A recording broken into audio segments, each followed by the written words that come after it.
Hello everyone, कैसे हो? उम्मीद करता हूँ सब बढ़िया होंगे। आज हम अपने जो क्वेश्चंस है वो आगे डिस्कस करेंगे। तो पिछली वीडियो में हमने डिस्कस किया है 7 क्वेश्चंस, उसके जो आगे क्वेश्चन है वो हम इस वीडियो में डिस्कस करेंगे। देखो 8वां क्वेश्चन क्या कह रहा है कि if A B C working independently can do a piece of work in 8, 16 and 12 days respectively. मतलब ए जो है वो किसी काम को 8 दिन में कर रहा है, बी किसी काम को 16 दिन में और सी किसी काम को 12 दिन में, ठीक है। और A alone works on Monday, मतलब ए अकेला मंडे को काम करता है, B alone works on Tuesday, तो बी जो है वो अकेला कब करता है? ट्यूसडे को करता है। सी कब करता है? ओनली वेडनेसडे को। तो A alone again work on Thursday and so on. तो मतलब ये प्रोसेस इस तरह से चलती जाएगी, ठीक है। कैसे? तो भाई मंडे को काम कौन करेगा? मंडे को काम करेगा ओनली ए। ट्यूसडे को कौन काम करेगा? तो आप होगे ओनली बी, ठीक है। वेडनेसडे को कौन करेगा? तो आप होगे सी। तो उस तरह आगे कंटिन्यू चलता जाएगा। फिर ए करेगा कब? थर्सडे को। कब? ए करेगा। उसके बाद फ्राइडे को कौन करेगा? बी करेगा। ऐसे फिर सैटरडे को कौन करेगा? सी करेगा। ऐसे फिर संडे आ जाएगा, संडे को कौन करेगा? ए करेगा। मतलब ये प्रोसेस इस तरह से चलती जाएगी, ठीक है। तो हर 3 दिन बाद ए की बारी आएगी, हर 3 दिन बाद बी की बारी आएगी, हर 3 दिन बाद सी की बारी आएगी, ठीक है भाई। 3 दिन बाद इनकी बारी आएगी। तो देखो क्या कह रहा है कि कंसिडर द फ्लोइंग स्टेटमेंट्स। तो पहले स्टेटमेंट है कि the work will be finished on Thursday. क्या ये काम थर्सडे को कंप्लीट होगा? The work will be finished in 10 days. क्या काम 10 दिन में ख़त्म हो जाएगा? क्या पहला ओनली करेक्ट है या दूसरा करेक्ट है या दोनों ही करेक्ट है या दोनों ही करेक्ट नहीं है? तो हमें पता है कि अगर हमें किसी से काम करवाना होता है तो हमें काम मानना होता है, ठीक है भाई। काम है कितना? तो हमें पता है कि भाई ए कितना है। देखो भाई ए किसी काम को कर रहा है कितने डेज में? 8 डेज में, ठीक है भाई। बी उसी काम को कर रहा है भी कितने डेज में? 16 डेज में। और सी उसी काम को कितने दिन में करा है? 12 डेज में। तो तीनों मिलेंगे, तो तीनों मिलकर कितना दिन में करेंगे भाई? कितना काम करेंगे? तो आप वो इनका एल्सियम ले लेते हैं। तो 8, 16, 12 का एल्सियम कितना आ गया? 48। कितना आ गया? 48, ठीक है भाई। तो 8 छिके 48 है ना, 16 चौके 48। और यहाँ कितना आ गया भाई?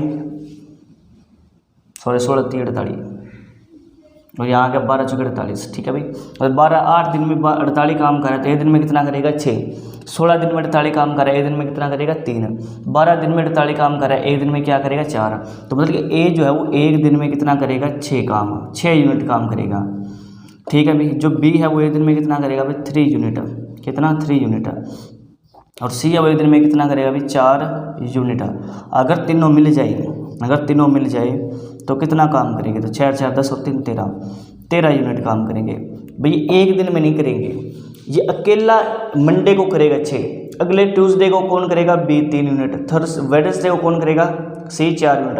मतलब ये तीनों मिलकर 3 दिन में 13 यूनिट काम करेंगे। आपको समझना पड़ेगा कि ये तीनों मिलकर 3 दिन में कितना करेंगे भाई? देखो तीनों मिलकर 3 दिन में 3 डेज में कितना काम करेंगे? तो आप सर 13 यूनिट करेंगे। कितना करेंगे? 13 यूनिट। तो मैं कहूँगी 6 दिनों में कितना करेंगे भाई? 13 यूनिट काम यहाँ करेंगे। ऐसे अगले 3 दिन में फिर ये 13 यूनिट काम करेंगे भाई। कितना करेंगे? 13 यूनिट। ऐसे आगे चलकर कितना करेंगे भाई? 13 यूनिट काम। मतलब हर 3 दिन में 13 यूनिट काम करेंगे। हर 3 दिन में कितना करेंगे? 13 यूनिट काम। तो 3 दिन में 13 यूनिट काम करें तो 13 और करेंगे, 13 और 13 26। तो कितने दिन लग गए भाई? 3 दिन यहाँ लग रहे हैं और 3 दिन यहाँ लग रहे हैं। तो देखो भाई कितने दिन? 3 और 3 6, मतलब कि 6 डेज में वो कितना करेगा भाई? 26 यूनिट काम करेगा। कितना? 26 यूनिट काम। अगर मैं 9 डेज में कितना करेगा? अगले 3 दिन में फिर 13 और काम कर देगा, 13 3 39, मतलब 39 यूनिट काम कर देगा, है ना। अब यहाँ पे हम 12 डेज नहीं लिख सकते। 12 डेज कैसे नहीं लिख सकते? क्योंकि फिर 3 दिन बाद फिर वो 13 यूनिट काम करेगा। तो 39 और 13 कितना हो गया? 52। तो 52 तो काम ही नहीं है, काम ही कितना है? 48। तो हमें 48 काम करवाना है। इसका मतलब कि 9 दिनों में 39 यूनिट काम हो गया। 9 दिनों में कितना काम हो गया? 39 यूनिट काम हो गया। और काम कराना है कितना है? 48। अब 3 दिन बाद किसकी बारी आएगी? 9 दिन बाद किसकी बारी आएगी? आप होंगे सिंपल सी बात, एक की बारी आएगी। क्योंकि 3 दिन बाद किसकी बारी आती है? एक की। मतलब 3 दिन हो गए, एक की बारी आ गई, फिर 3 दिन हो गए, एक की बारी आ गई। ऐसे यहाँ पे 3 दिन हो जाएंगे, 9 डेज कंप्लीट हो जाएंगे। 10वां दिन किसकी बारी आएगी भाई? जो 10वां दिन आएगा, 10th डे आएगा, उसमें एक की बारी आएगी। तो एक कितना काम कर रहा है भाई? कहेंगे हाँ कितना काम कर रहा है? 6, 6 यूनिट काम और कर रहा है, ठीक है भाई। तो हो कितना गया? 39 और 6 कितना हो गया भाई? 45। तो काम बच कितना गया? 3। तो 3 काम अगले दिन कौन करेगा? भाई 3 काम कौन करेगा, तो आप हो गए कि 10वें दिन कौन कर रहा है, ए कर रहा है, तो अगली बारी किसके आगे, बी के, तो बी कितना कर रहा है 3 यूनिट काम, तो मतलब कि 11वें दिन कौन करेगा, देखो भाई 10वें दिन कौन करेगा ए, और 11वें दिन कौन करेगा बी, तो मतलब बी ने किया 3 यूनिट काम, तो 39 और 6 45, 45 और 3 48, तो काम हो गया 48 यूनिट, और काम करवाना कितना था 48 यूनिट, तो बताओ कितने दिन लगे, तो 9 दिन यहाँ लगे, 10वें दिन ए ने किया, 11वें दिन बी ने किया, तो 11 दिनों में काम कंप्लीट हुआ। कितने दिनों में काम कंप्लीट हुआ, 11 दिनों में काम कंप्लीट हुआ। कितने दिनों में, 11 दिनों में काम कंप्लीट हुआ। तो आप एक चीज़ बताओ, अगर 11 दिनों में काम कंप्लीट हो रहा है, तो यहाँ पे देखो मंडे से अगर हम मंडे की बात करते हैं, मंडे से अगर मंडे की बात करते हैं, तो यहाँ पर 8 डेज़ हो जाते हैं। कितने हो भाई 8 डेज़, क्योंकि मंडे से संडे तक 7 डेज़ होते हैं, तो मंडे से मंडे तक कितने हो गए भाई 8 डेज़, और काम हो कितने दिन मेरा 11 डेज़ में। तो बताओ कब खत्म होगा, तो मंडे के बाद क्या आता है ट्यूसडे, ट्यूसडे के बाद क्या आता है भाई वेडनेसडे, वेडनेसडे के बाद क्या आता है भाई थर्सडे, तो मतलब 8 दिन यहाँ हो गया, 9th डे 10th डे और 11th डे, मतलब कि थर्सडे को 11 दिन पूरे होंगे। कब होंगे भाई 11th डे कब होगा, थर्सडे को होगा, मतलब 11वें दिन काम पूरा होगा। ये कह रहे हैं कि the work will be finished on Thursday, तो भाई ये बात ट्रू है, ये बात करेक्ट है कि जो 11वां दिन होगा वो थर्सडे होगा, मतलब कि थर्सडे को काम क्या हो जाएगा, कंप्लीट हो जाएगा। उसके बाद क्या करें कि the work will be finished on 10 days है, क्या वर्क 10 दिन में खत्म हो रहा है, तो आप कहोगे जी नहीं, 10वें दिन में तो 39 काम तो 9 दिनों में हो रहा है, तो 10वें दिन में तो 6 यूनिट और काम हुआ है, तो 45 ही हुआ है, तो करवाना कितना 48, मतलब 1 दिन और लगेगा, मतलब 11 दिन में काम पूरा होगा। मतलब कि बी स्टेटमेंट है वो हमारी क्या होगी, रॉन्ग हो गई, इनकरेक्ट हो गई। तो क्या कह रहा है कि which of the above statement is correct, कौन सी करेक्ट है, तो आप होगे फर्स्ट ओनली, क्या आप होगे फर्स्ट ओनली। तो काफ़ी बेहतरीन सवाल था ये, ठीक है। तो उम्मीद करता हूँ कि आपको ये समझ लगा होगा। अब हम बढ़ते हैं नेक्स्ट क्वेश्चन पे, इसके बाद जो 9th क्वेश्चन है उस पर हम क्या करेंगे, चर्चा करेंगे, ठीक है। देखो भी स्टूडेंट्स 9th क्वेश्चन हम करते हैं, क्या कह रहा है 9th क्वेश्चन कि Raj has 10 pair of red, 9 pair of white and 8 pair of black shoes in a box. भाई एक बुक्स है आपके पास, उस बुक्स के अंदर क्या है कि रेड जो है, रेड शूज़ के कितने पेयर हैं, आपके 10 पेयर है। कितने पेयर है भाई 10 पेयर। एक बॉक्स है उसके अंदर रेड शूज़ के कितने पेयर है, 10 पेयर है। ऐसे ही वाइट शूज़ के कितने पेयर हैं, तो आपके वाइट शूज़ के 9 पेयर है। कितने अभी 9 पेयर। और ब्लैक शूज़ के कितने अभी, ब्लैक शूज़ के, तो आप ब्लैक शूज़ के अभी कितने 8 पेयर, ठीक है भाई। एक भाई बॉक्स है, उस बॉक्स के अंदर कुछ रेड शूज़ है, कुछ वाइट शूज़ है, कुछ ब्लैक शूज़ है, और वो पेयर में है। ये 10 पेयर है, 9 पेयर और 8 पेयर है, ठीक है। क्या कह रहा है कि if the randomly picks shoes 1 by 1, मतलब कि हम क्या कर रहे हैं, उसमें से रैंडमली कोई एक शूज़ निकाल रहे हैं 1 by 1। एक शूज़ निकाला फिर साइड में रख दिया विदाउट रिप्लेसमेंट। विदाउट रिप्लेसमेंट क्या, विदाउट रिप्लेसमेंट का मतलब क्या होता है कि अगर हमने एक शूज़ निकाल के रख दिया तो उसको वापस नहीं रखेंगे, उसको साइड में कर देंगे, ठीक है। तो मतलब 1 by 1 एक शूज़ निकाला साइड में रख दिया, एक शूज़ निकाला साइड में रख दिया, एक शूज़ निकाला साइड में रख दिया। तो from the box to get a red pair of shoes to wear, ठीक है। तो आपने क्या बताना है कि उस बॉक्स में से आपने रेड शूज़ बाहर निकाला है ना। तो आपने क्या बताना है कि आपने उस बॉक्स में से रेड शूज़ बाहर निकाला है। तो रेड शूज़ बाहर निकालने की क्या होगा, what is the maximum number of attempt he has to make, मतलब आपने उस बॉक्स में से रेड शूज़ बाहर निकाला है, तो उस रेड शूज़ निकालने के लिए आपको मैक्सिमम कितने अटैम्प्ट लगेंगे। तो यहाँ से आप एक बात समझ सकते हो क्या, कि अगर आपको रेड शूज़ के लिए मैक्सिमम अटैम्प्ट निकालनी है तो आप सबसे पहले क्या करो, वाइट शूज़ निकालो, ब्लैक शूज़ निकालो। क्योंकि सबसे पहले आपने जब वाइट शूज़ निकालोगे और ब्लैक शूज़ निकालोगे तो उसके अंदर क्या होगा कि आपको मैक्सिमम अटैम्प्ट मिलेंगे, ठीक है। जैसे मान के चलो मैं बैग में हाथ डाला और पहले बार में रेड शूज़ आ गया, तो वो मैक्सिमम अटैम्प्ट थोड़ी होगा, ठीक है ना। तो हम क्या करेंगे कि पहले हम क्या करेंगे, वाइट शूज़ निकालेंगे, वाइट शूज़ की प्रोबेबिलिटी निकालेंगे कि वाइट शूज़ निकालने के कितने क्या है हमारे पास अटैम्प्ट होंगे, ब्लैक शूज़ निकालने के हमारे पास कितने अटैम्प्ट होंगे। तो हम सारे अटैम्प्ट वाइट के ले लें, सारे अटैम्प्ट ब्लैक के ले लें, तो फिर आखिर में हमारे पास और कोई ऑप्शन बचेगी नहीं, तो हमें रेड को उठाना पड़ेगा, तो वो हमारी क्या होगी, मैक्सिमम अटैम्प्ट होगी। देखो कैसे, अगर मैं बात करूँ कि वाइट शूज़ निकालने के कितने अटैम्प्ट होंगे, वाइट शूज़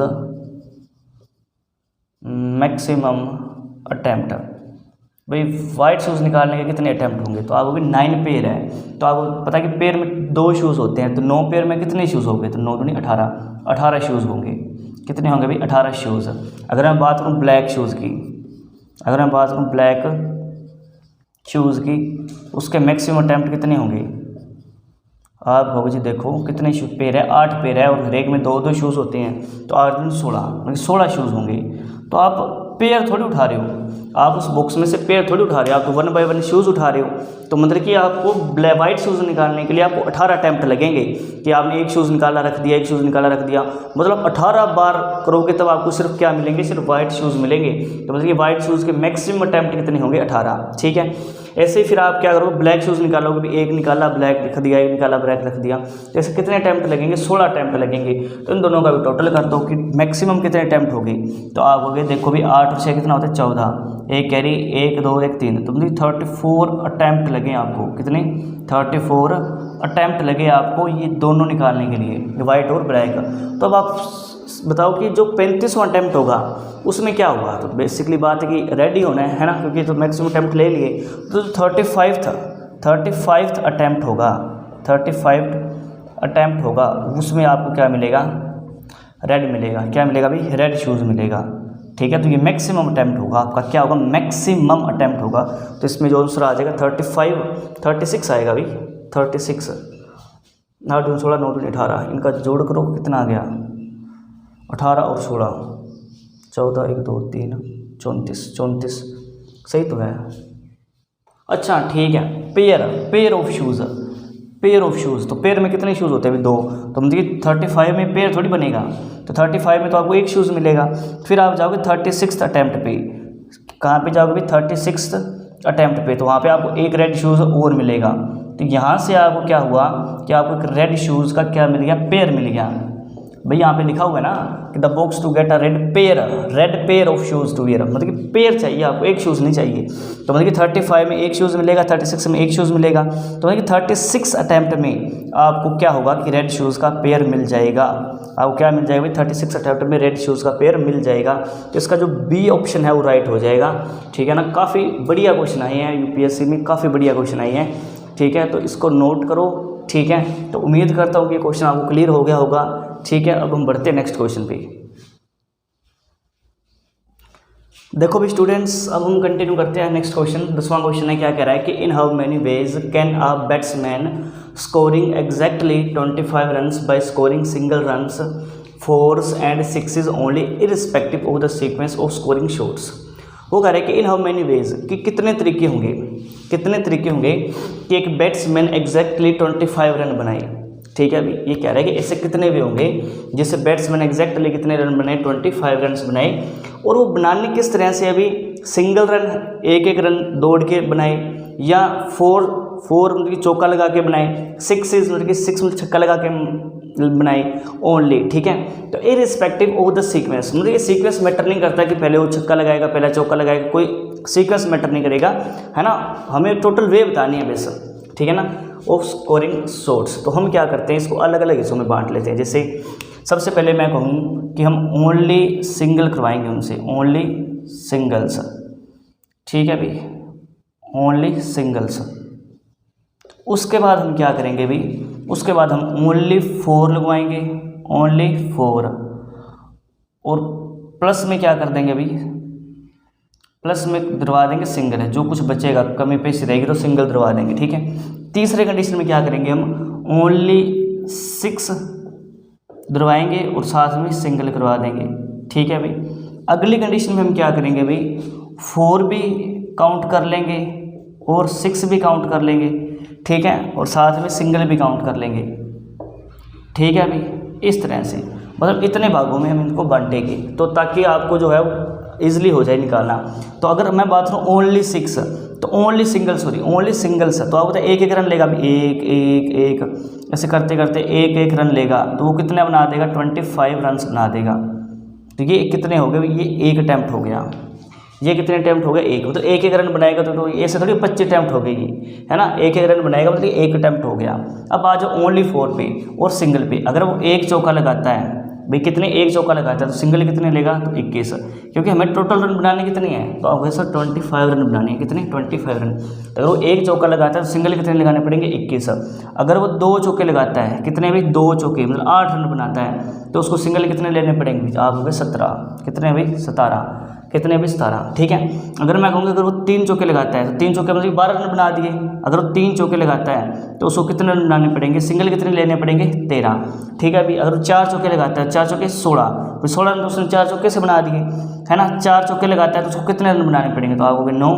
अगर मैं कहूँगा उसको 5 चौके लगा देता है, वो 4 5 20, तो उसको कितने रन बनाने पड़ेंगे, 5। मैं कहूँगा अगर वो 6 चौके लगाता है, 6 चौके 24, तो सिंगल कितना लेना पड़ेगा, 1।